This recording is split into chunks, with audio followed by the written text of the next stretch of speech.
السلام علیکم ملګرو. پاکستان کرکټ بورډ د یو غټ میټینګ د پس د شهنشاه افریدي مینوال او د شان مسعود مینوال لپاره ډېر غټ د خوشحالۍ خبر دی چې د ټي 20 او د ټیسټ کپتان مقرر شول.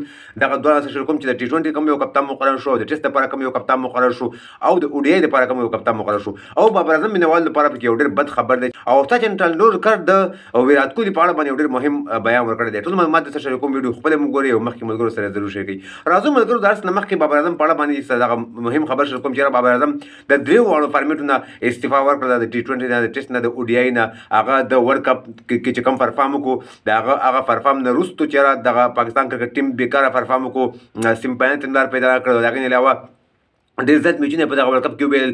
بابر اعظم د ډېر اعتراضات نه وروسته چې هغه باندې ډېر زیات اعتراضات چې بابر اعظم کپتاني خراب او بابر اعظم داسې کپتاني وکړله، بابر اعظم داسې کپتاني وکړله.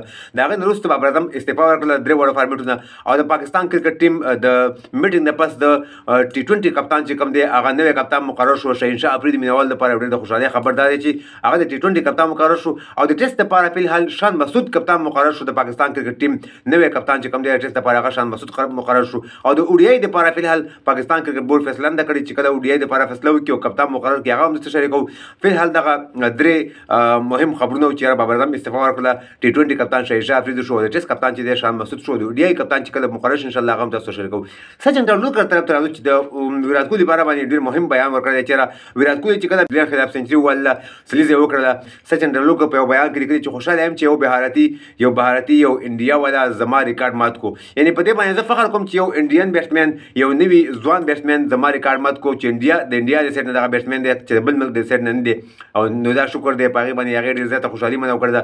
او د ویرات کوهلي ډېر زیات تعریفونه کړي چې یو ډېر ښه بیټسمین دی، یو ډېر ښه کلاسیکل بیټسمین دی. دا په آینده کې نور ریکارډونه هم ماته یو ورلډ ریکارډ مات کو.